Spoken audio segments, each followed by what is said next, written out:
faraway war.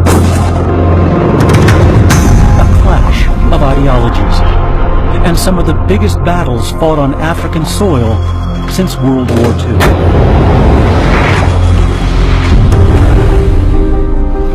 For 23 years, 5 Western nations, members of the Soviet bloc, and 2 superpowers were locked into a war never formally declared.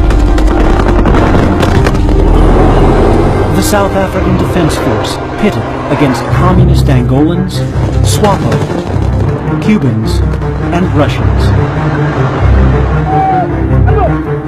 It all began in 1966. What started in Southwest Africa, today known as Namibia, spread north into Angola, becoming more and more complicated as more and more armies became involved.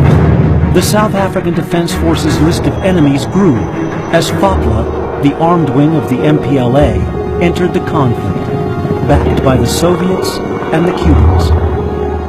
The media was asked and stopped from publicizing what we were doing in Angola. If you don't declare a war, then you're not supposed to make war. But although the politicians, government, stopped declaring war, they didn't stop committing their forces to war. I could see on American television how our troops were fighting their way north in the direction of Luanda with great success. The only guys who could operate there without causing undue lifting of eyebrows in South Africa were these Angolans of mine, you know, the 32 battalion guys. Once the draft started, every able-bodied white South African male was called up for service. They were forced to adapt, both physically and emotionally. I was really impressed with the commitment and dedication of the part-time force soldiers. I could not believe that a person have a professional task or job that he must do in the daytime to support his family, and he was still prepared to go 3 months with his regiment to the border and do border duties. It was a call that most answered. We were fighting a very strong opponent, a very strong enemy that was that deserved the full respect. It was a serious job. This was the Cold War played out on a third world battleground,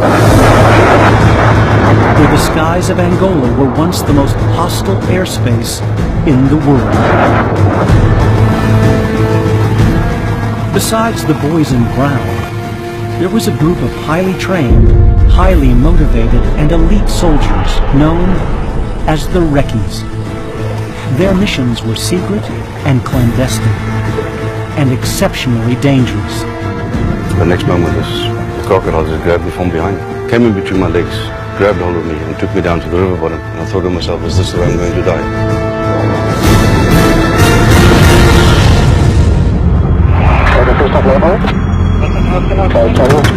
After over 2 decades of conflict, the war reached a climax at the Battle of the Lamba River.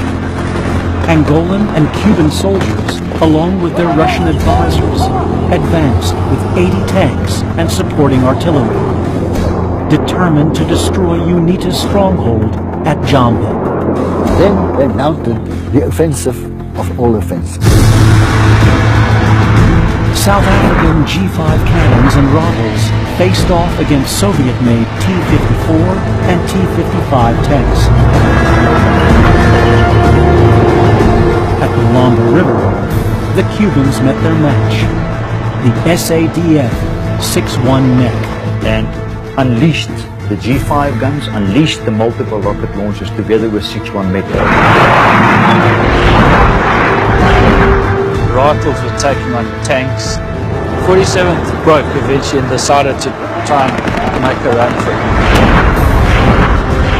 They drove a tank into the river and tried to drive other tanks over it. The tank fell off into the water and it was an absolute mess. The Russians lost SAM-8 multiple rocket launchers, captured by the South Africans. It was probably the most advanced weapon system in the world at that stage. The Battle of Lamba River was a devastating blow for the Soviet alliance.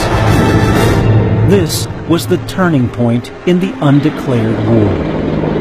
Trilateral negotiations led to a unilateral withdrawal and the cessation of combat. Many lost their lives. Emotional scars and lasting vivid memories remain. My abiding memory of the whole Bush War is the quality of the South African men that were involved.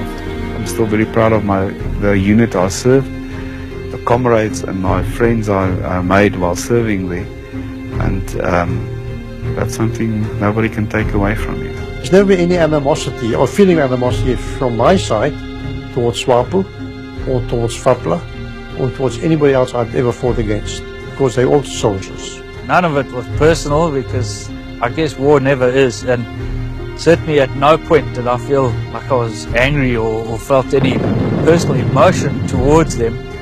And I guess I'd really like to sit down and have a beer with one of those guys from the other side and hear his perspective on the war. I truly believe that it is time for us when we can meet as friends.